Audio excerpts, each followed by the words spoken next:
I'm so glad I found a group of people who love Tales from the Crypt as much as I do. It's been amazing to recap these episodes, both my favorites and yours. This is our fourth video, diving into the best and creepiest stories that still haunt us. Like always, I've picked some of the most talked about episodes from the comments on the last video, so let's get right to it. Tales from the Crypt. Our first segment is from Season 2, Episode 13, titled Korman's Calamity. The story is about Jim Korman, a talented comic book artist. Unfortunately, Jim has a problem. His wife, Mildred. She's overbearing, extremely jealous, and downright unpleasant.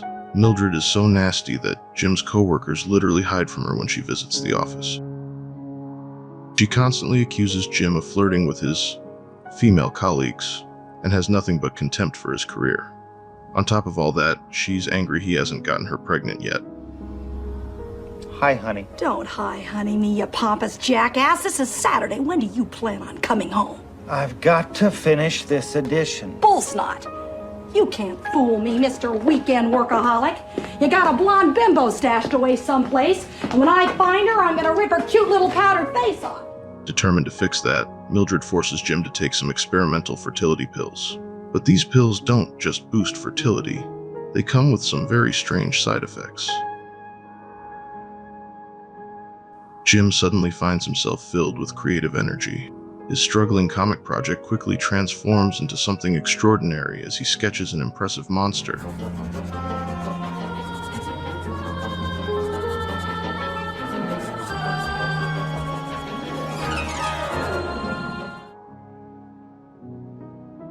Later that evening, Jim has a brief but flirty encounter with a young woman named Lorelei Phelps at the laundromat.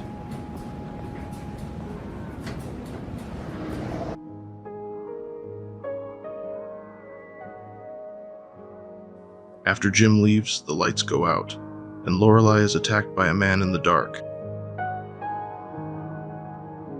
Luckily, Lorelei knows how to handle herself and fights back.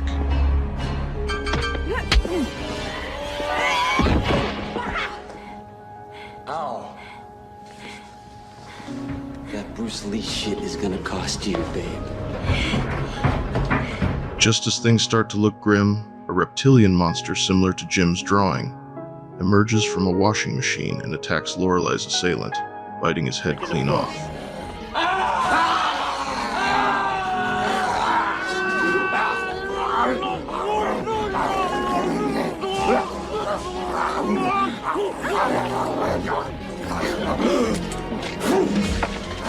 Lorelei escapes and reports what happened to her fellow police officers. But of course, no one believes her.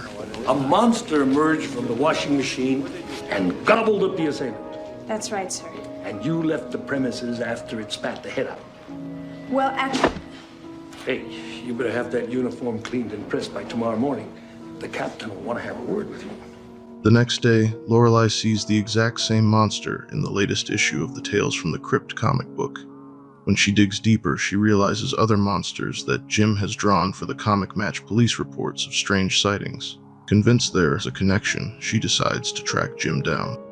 That night, as Jim gets into his car after work, Lorelei surprises him in the back seat. She shares her theory about his drawings creating real monsters. See in the paper, Jim?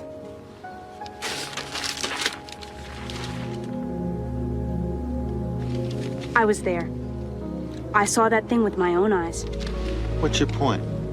There's been a rash of monster sightings in the past month. All different, all horrible.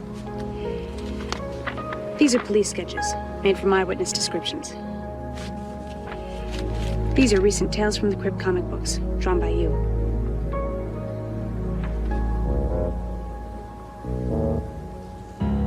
See any similarity? At first, Jim is skeptical, but he agrees to test it out.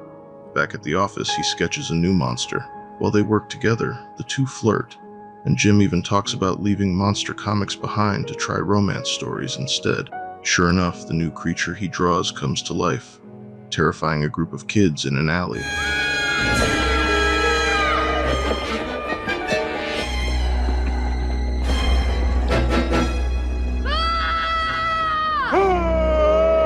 It's clear Jim feels a connection with Lorelei.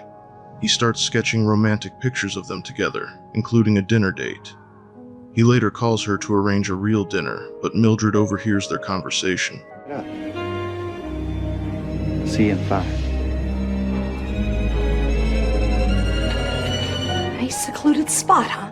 How long have you been? Long enough, you little creep. You're gonna meet some playgirl tramp, aren't you? Of course not, honey. You're the only woman in the world for me. Yeah? And pigs have wings. Look, you wait here, mister. I've got a surprise for you in the car.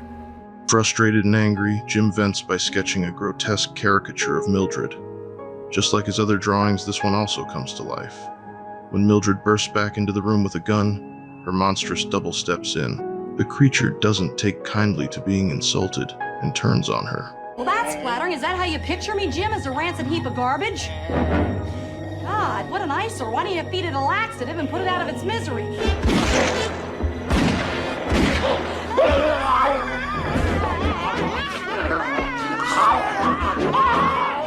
While the two fight, Jim makes a decision. He throws the fertility pills into the trash, ready to leave this chaos behind. Later, Jim meets Lorelei for their dinner. When she asks if he's married, Jim calmly replies, "Not anymore." Back at the office, the blood spatter on the drawing leaves no doubt about Mildred's fate. The story of Korman's Calamity is a fantastic blend of dark humor and horror. Mildred having to confront her ghoulish depiction has a hint of poetic justice that fans like ourselves love. In our next segment titled House of Horror, the story begins with a fraternity called the Beta Zeta Theta, known for its extreme and humiliating initiation rituals. The leader of the frat, Les Wilton, is as arrogant and cruel as they come. He takes special pleasure in tormenting the new pledges, whom he refers to as worms. This year, 3 pledges, Randy, Taylor, and Howard, are going through the ringer. Les has decided their final test will be the most terrifying of all, spending the night in the infamous House of Horror. The rundown mansion is said to be haunted by the ghost of a woman who brutally murdered her husband there. So here's the deal, pledges. You each have a flashlight. You can all see that row of windows there. You go in, run up to the 2nd floor window. Flash your light 3 times. Climb the ladder to the attic. Flash 3 times in the attic window. And wait there till I call you back down. If you make it, you're in. Sound easy? Les, along with 2 of his fellow frat brothers, Vernon and Jennings, plans to monitor the pledges from outside the house.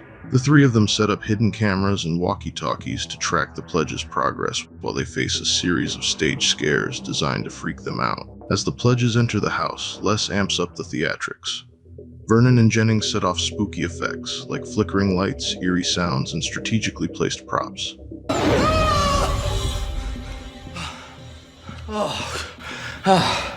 You damn near killed me.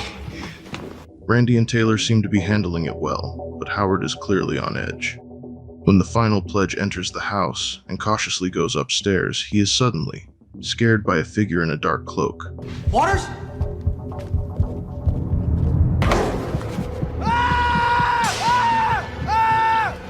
Being completely caught off guard, he tumbles backwards down the steps.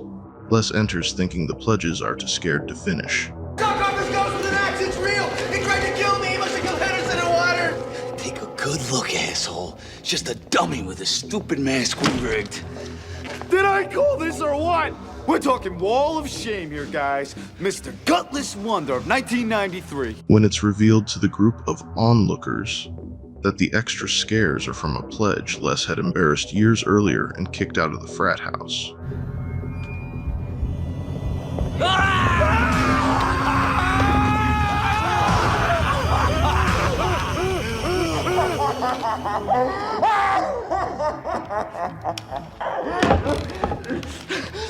You remember me? D.D. DeWitt. The wall of shame. I guess I proved that you're not Gamma Delta material either. Les is careless of his actions as ever, but notices one of the pledges are missing. He's dared by everyone to go up and find him. Not wanting to be seen as a wussy, he reluctantly agrees. And about those other pledges, I put a note on the attic door telling them not to signal or do anything until they heard the password, "Happy Birthday." And I signed the note, Les Wilton. Nobody does that to me! Let's go, girls. Mona! Wait! I won! You owe me a date! All right, Wilton, call down the rest of them pledges so we can all vamoose. Do it! Waters, Henderson, happy birthday. Now get down here. Did you hear me? I said happy birthday, now move! If you're fucking with me again. Hey, maybe they are gonna jump you. Go up and get him, Wilton. Les moves through the house and sheepishly makes his way to the attic and finds a metal trash can full of some very fresh-looking human bones, including 2 skulls. Les looks up to see 4 monstrous women appear from the shadows. It turns out they have a very special craving.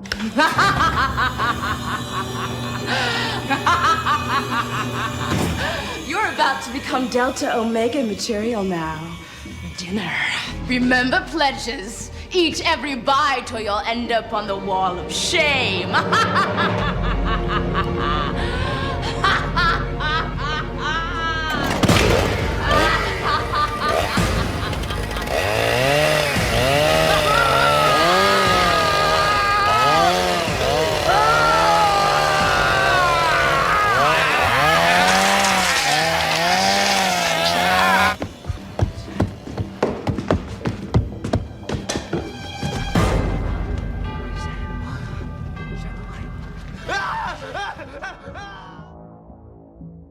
House of Horror is a perfect mix of frat boy bravado, psychological tension, and supernatural dread.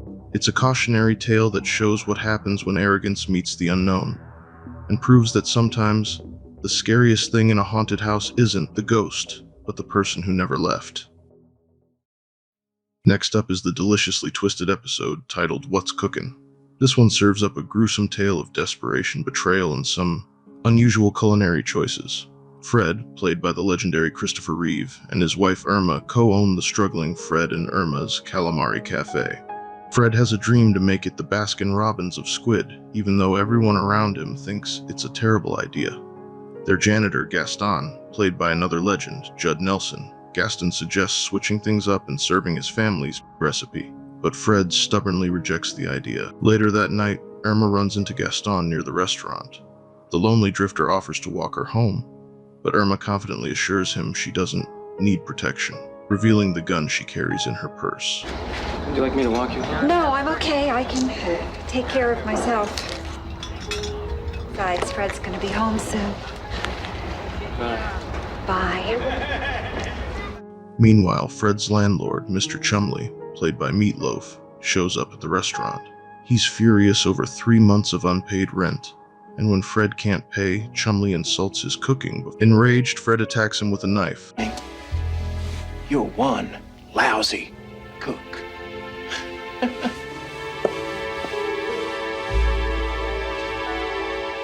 You fat son of a bitch! You can't do that to me! Only managing to give Chumley a small cut. Horrified at what he's done, Fred listens as Chumley promises to return with the police the next day.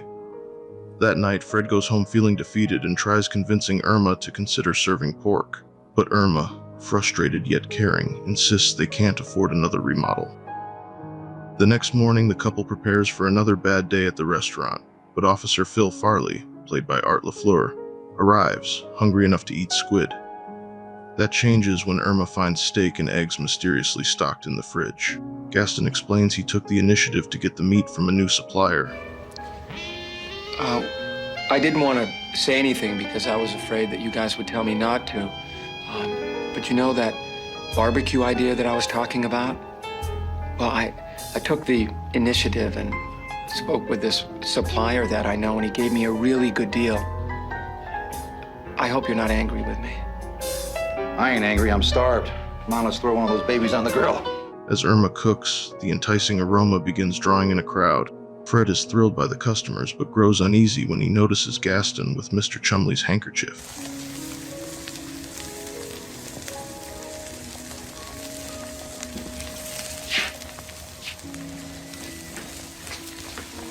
Gaston, can I have a word with you, please? God, you know, I can't believe what you told us about Mr. Chumley. The city's turning into a goddamn sewer. Fred's anxiety spikes after Officer Farley mentions that Chumley never made it home last night. Pulling Gaston into the kitchen, Fred confronts him, but Gaston smoothly brushes off the accusations, reminding Fred he's just trying to help save the restaurant. Fred momentarily calms down, until he finds Chumley's mutilated corpse in the freezer. That's when Gaston finally admits to killing Chumley and even cuts off a chunk of meat to cook. He brushes it off, calling it a dog-eat-dog world. He'll be right out there, Irma. Fred, get a grip. It's a dog-eat-dog world out there, and we're all just different flavors of Alpo. The stakes are a hit. Sensing opportunity, Gaston blackmails Fred into a 50-50 partnership, promising to keep the meat supply flowing. I'm gonna call the cops. And what are you gonna tell him, Fred? That I killed your landlord because you owed him money? Well, there's not a whole lot of motive in that. And besides, you're the one that attacked him with a knife last night. And there were lots of witnesses, all those guys that live on the street. And I wasn't even the one that cooked him. Your wife did that. Over the next few months, the restaurant rebrands as Gaston, Fred, and Irma's Steakhouse. Customers flood in, including a famous food critic, and Fred reluctantly adjusts to the success. Guess we are.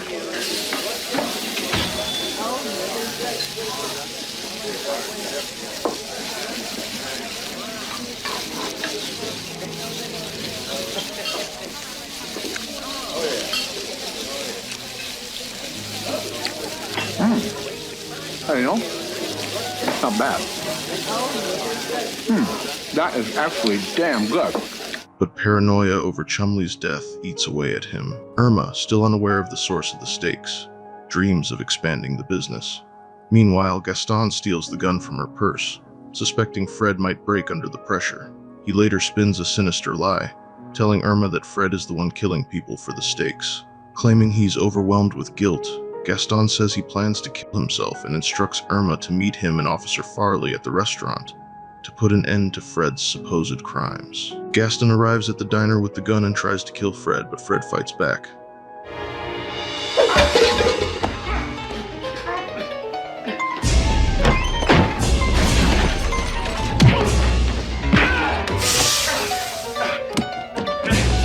As usual, we're gonna do things my way. And I say you're gonna blow your fucking brains out. Just as Gaston gains the upper hand, Irma walks in. Gaston smugly reveals his plans to murder both of them, only to realize the gun isn't loaded. Fred and Irma reveal they were onto him all along. They were arguing, officer, when I got here. It was horrible. He picked up a cleaver and he fired!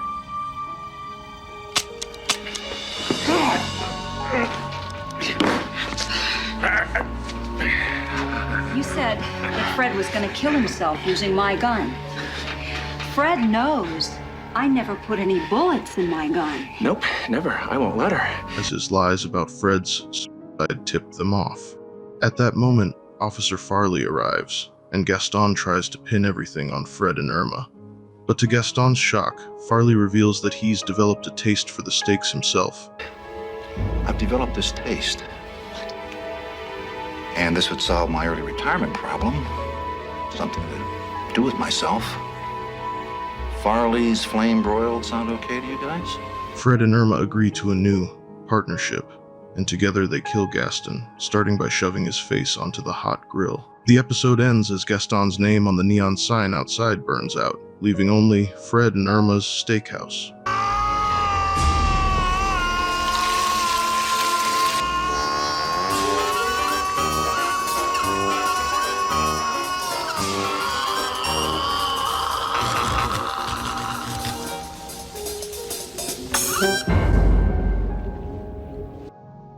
What's Cookin' is a gruesome, darkly funny tale that shows just how far people will go when the stakes are high.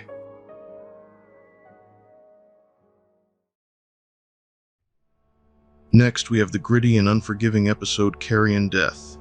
This dark tale of crime and karma unfolds in the blistering Arizona desert, where survival comes at a gruesome cost. Earl Raymond Diggs, a cold-blooded mass murderer, manages to escape from prison just before his scheduled execution. Wasting no time, Diggs steals a car, robs a bank, and heads toward the Mexican border, hoping to leave his old life behind. Hot on his trail is a determined motorcycle cop. The chase quickly escalates, and when the cop's bike collides with Diggs' car, both vehicles are destroyed, forcing the two men to continue the pursuit on foot.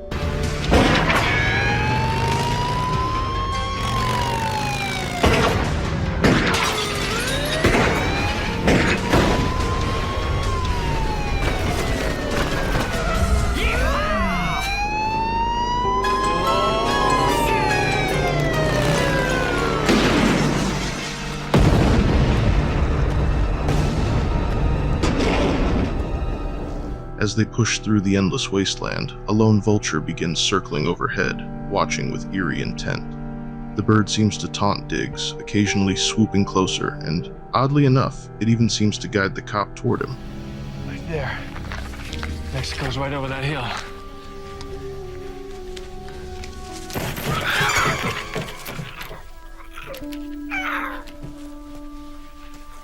Sorry, Birdie. This buffet's been canceled. But there's civil servant lunch over that hill.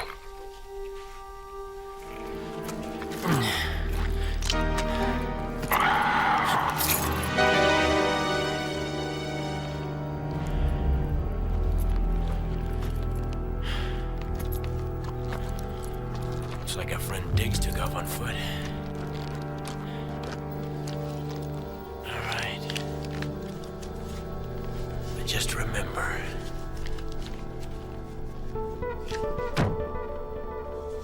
I saw him first. The vulture's relentless presence only fuels Diggs' growing frustration. Eventually, Diggs spots a sign advertising a cantina and believes salvation is near. But when he reaches the location, he finds nothing but an abandoned ruin.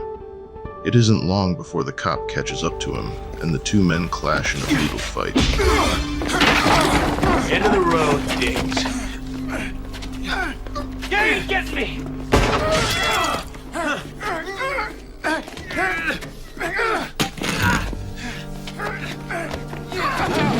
damn it! You're mine!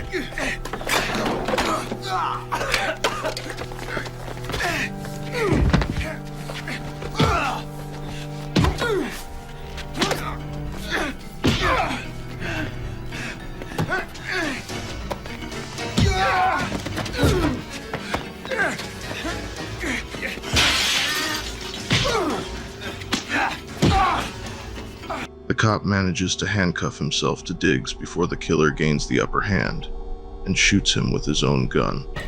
Like I said, Diggs, I'm taking you in. Fuck you!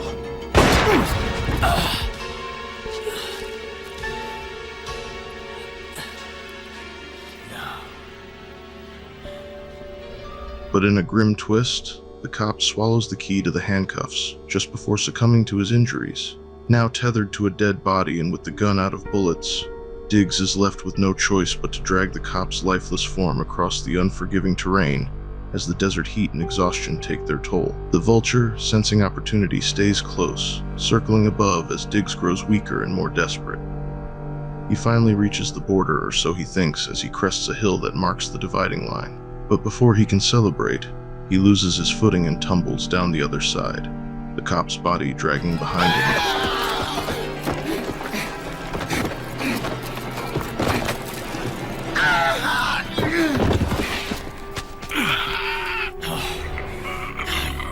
Feathered fuck.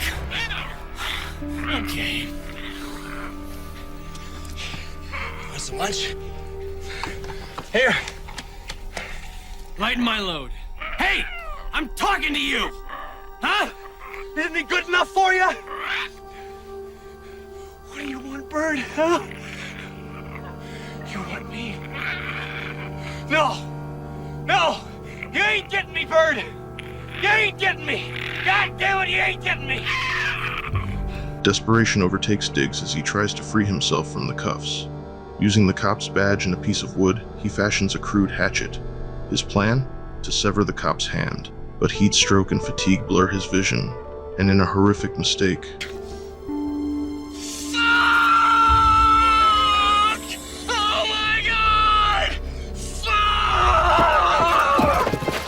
now barely conscious, Diggs stumbles backward and finds himself dangling off the edge of a rocky cliff. The weight of the cop's body pulls on the cuffs until, with a sickening snap, Diggs' severed hand gives way, sending him plummeting to the ground below. Broken, paralyzed, and utterly helpless, Diggs can do nothing as the vulture finally claims its prize. The episode ends with the bird plucking out one of his eyes, feasting on the man who thought he could outrun death itself. I'm not dead. I'm not. Not dead.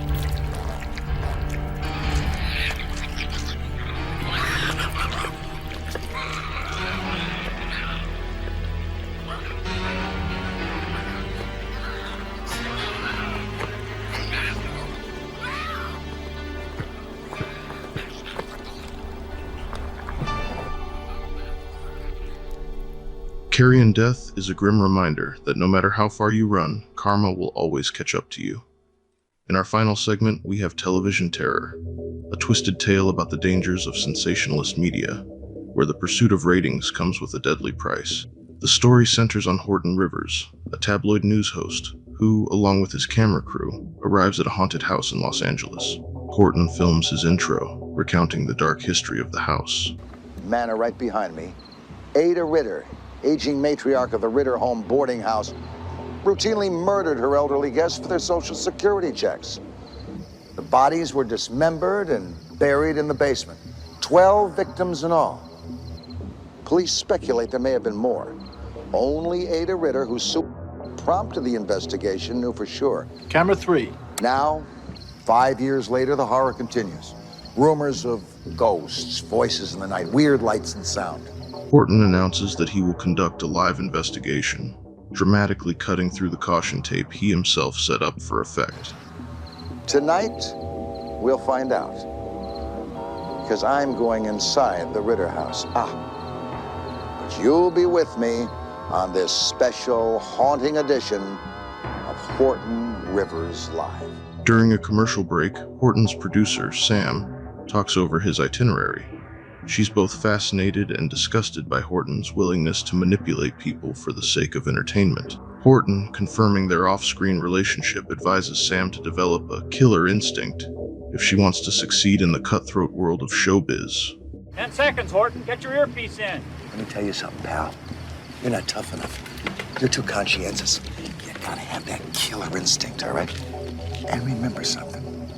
Just because you're sleeping with me doesn't give you a free ride in this job.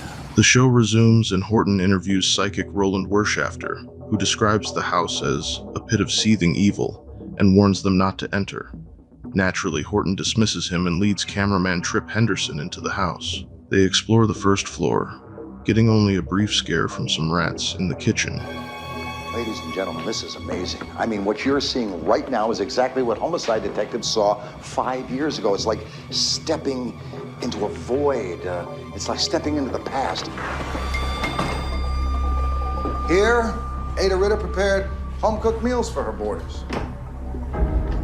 Of course, little did they know that those meals would perhaps be their last meals. But look at the counter. Canned goods, foodstuffs, dishes, plates. Kidney beans. It's as though Ada Ritter never left. Beautiful. In the game room, a flashback reveals Ada stuffing one of her victims in a wall.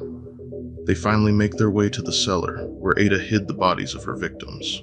Horton delivers an over-the-top monologue about Ada's motives before cutting to another commercial break.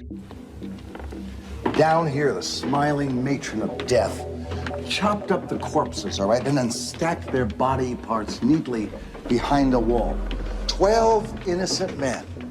12 men whose lives just slipped through her fingers like grains of sand. 12 transients whose final resting place was this black pit. Confident that the show is a hit, Horton is blindsided when Sam tells him it's dragging, and the network wants more excitement. Horton throws a tantrum, but then a moan echoes from the second story. I'm telling you, this is a great show. The ratings are gonna go through the roof. The ratings are gonna be out the goddamn window if you don't do something to spice it up. What am I supposed to spice it up with? Did you hear that? As they rush upstairs, Tripp's camera feed cuts out momentarily. Horton follows the sound of dripping water to the bathroom, where he's horrified to find an elderly man with his throat slit in the bathtub. He panics and calls Tripp, but when Tripp looks, the body is gone.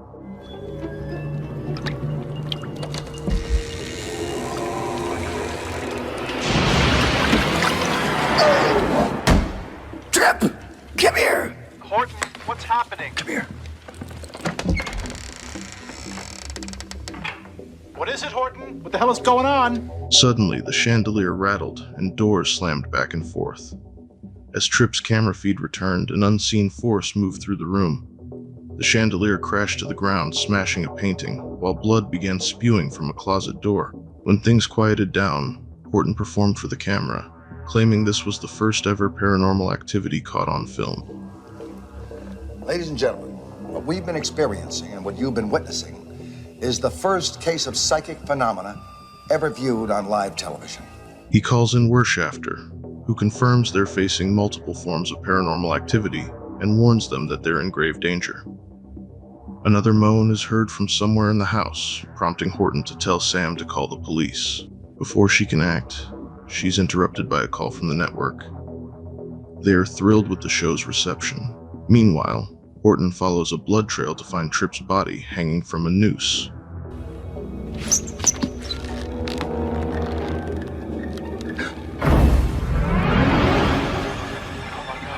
It's Tripp.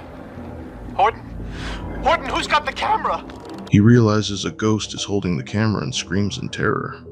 Desperate to escape, Horton is pursued by a horde of angry spirits into a corner room. He pleads for help, but Sam, seeing the ratings soaring, decides not to send any assistance, unaware of the full danger Horton is in. In the end, Horton is attacked by the vengeful ghost of Ada Ritter, who mortally wounds him with a chainsaw. As a curtain rope is wrapped around his neck, she pushes him out the window.